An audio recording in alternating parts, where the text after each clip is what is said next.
Here at the Sherwood Record Morph event with my guy Juan.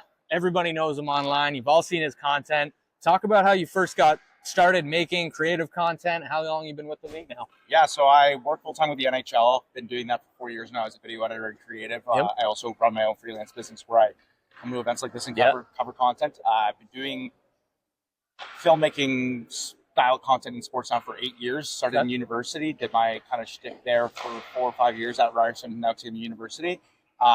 Did a few stints with MLSC, TSN, ended up with the NHL 4 years ago, and yeah, so that's been kind of the ride since. Just I love shooting sports, especially hockey. I love telling stories in hockey, and I love advocating for the fact that anyone can work in this space, especially creatively. There's a lot of opportunities out there. And I think you're doing a great job yourself with, also make sure people know about that. Thank you. No, I appreciate that. And definitely creative opportunities are booming. I think college hockey, especially the next couple of years, there's going to be a ton of opportunities. 100%. What's your biggest advice for somebody looking to get into the creative side of the game?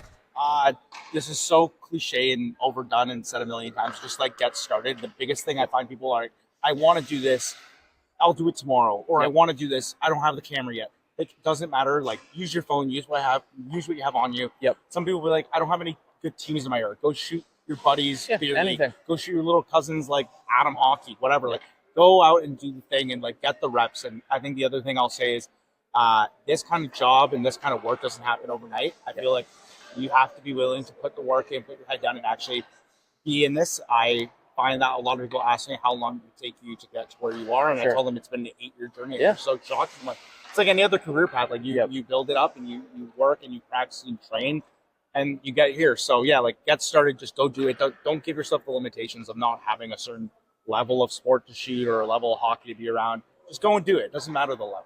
I completely agree. Couldn't have said it better myself. Favorite event you've ever done? That's a great question. Four Nations. I got to be at Four Nations this year. I got to be in Montreal for that incredible Canada-USA. The first game, the one where there was 3 fights at the start of the game. And that's crazy to think, like, I've not seen my own tires. I've shot 30 Stanley Cup finals. I've done a Winter Classic. Four Nations was, like, the coolest event I've ever got to be at. I grew up watching Sidney Crosby score the golden goal. I remember the 2014 Olympics. Carey Price was my favorite goalie growing up, and he dominated that.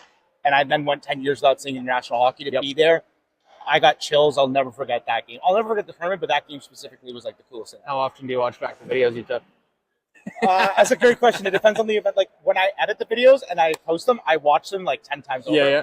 And then I don't really watch them for a while. But like, I think on occasion, sometimes I'll scroll back on my Instagram or I'll be going through my footage. Like if I'm doing like an end of year reel or something, I'll look at it back in there, but I'm not doing that all the time. Yeah, fair enough. It's like your highlights on the ice, but Juan, thanks for doing that. No, I appreciate it, bro. Thanks, dude.